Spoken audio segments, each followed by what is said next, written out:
Move थोड़ा सा SIR की ओर चलते हैं। शुरुआत में बिहार के चुनाव की शुरुआत में एसआईआर वोटर अधिकार यात्रा राहुल जी ने और तेजस्वी जी ने निकाली थी। उनका मानना यह है कि जो 65 लाख लोग जो डी रजिस्टर हुए हैं इस एसआईआर में बिहार में, उसमें आप लोगों को बहुत फायदा है क्योंकि आप लोगों ने इसमें घुसपैठियों को बाहर किया है जो कि उनके वोटर थे। तो इसको आप कैसे देखते हैं? अरे मैं कहता हूं कम से कम बतलाएं तो जी कि इनका नाम मतदाता के रूप में रजिस्टर होना चाहिए था, नहीं हुआ। एक भी केस वो सामने नहीं ला पाए।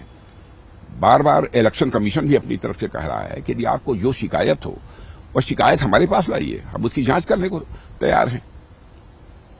लेकिन वह भी नहीं दे रहे हैं उनको।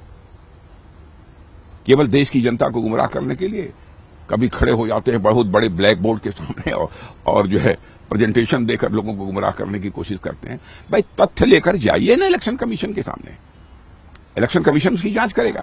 न करे तो बात समझ में आती है, लेकिन उसी एसआईआर को लेकर कभी हाइड्रोजन बम फोड़ने की बात करते हैं, कभी आइटम बम फोड़ने की बात करते हैं, लेकिन एक सामान्य पटाखा भी नहीं फोड़ पाए।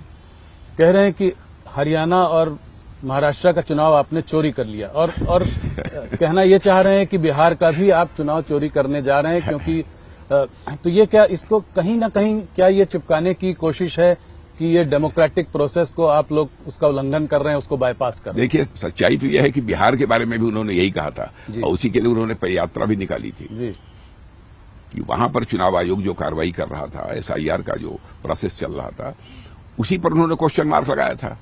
अब वहां कुछ मिला नहीं, एक भी उदाहरण वो प्रस्तुत नहीं कर पाए। अब जो चुनाव हो गए हैं अब उनकी चर्चा उन्होंने करनी प्रारंभ कर दी। लंबे समय तक जनता की आंखों में धूल झोंक कर राजनीति नहीं की जा सकती। एक और बहुत कंट्रोवर्शियल स्टेटमेंट जो राहुल गांधी ने अभी दिया है, वो उसमें आपने टिप्पणी भी की है, मैं जरा उसको ज्यादा स्पष्टता से समझना चाहता हूं।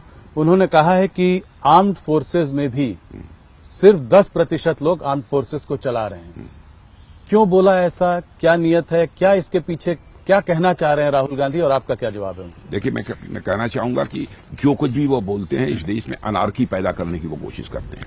देखिए, आर्म्ड फोर्सेज का जहां तक सवाल है, आर्म्ड फोर्सेज का मैं मानता हूं कि एक ही धर्म है जी। वो तो आरक्षण क्या क्या बहुत सारी बातें उन्होंने कही जी। आर्म्ड फोर्सेज का एक ही धर्म है, वह सैन्य धर्म है। किसी प्रकार का डिस्क्रिमिनेशन, किसी प्रकार का भेदभाव जाति, पंथ अथवा मजहब के आधार पर हमारी सेना में नहीं है जी। और मैं समझता हूं कि कम से कम सेना को छोड़कर ही उन्हें इस प्रकार की बातें करनी चाहिए।